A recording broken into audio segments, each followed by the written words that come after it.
Kaleshwaram project అవినీతిమయం, అందుకే నీళ్లు ఎత్తిపోయలేకపోతున్నామని మంత్రి ఉత్తమ్ ఆరోపిస్తే చేతకాకపోతే తమకు అప్పగించాలి అంటూ మాజీ మంత్రి జగదీష్ రెడ్డి కౌంటర్ ఇచ్చారు.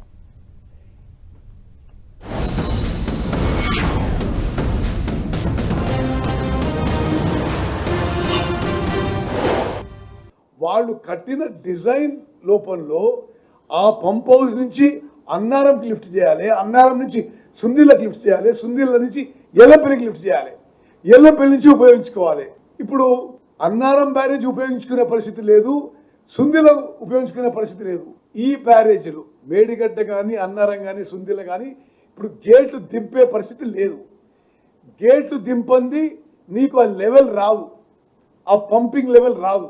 వీళ్ళేదో పోయి ఆ ప్రాణి నీళ్ళు చూపెట్టి ఈ పంప్ హౌస్ ఆన్ చేయాలి అంటే అసలు మీరు సరిగ్గట్టుంటే ప్రాజెక్టు ఈ పరిస్థితి దాపరించకపోయేది. మా కేసీఆర్ చేతికి అప్పచెప్పండి, వారం రోజుల్లోనే మొత్తం తెలంగాణ మూలకు నీళ్ళు తీసుకుపోయి చూపిస్తాము అని చెప్పాను. ఇవ్వండి, మాకు అప్పచెప్పండి, మీకు చేత కాకపోతే. వారం అంటే వారంలో చేసి చూపిస్తాం. మేము దీని మీద మాట్లాడమంటున్నాం.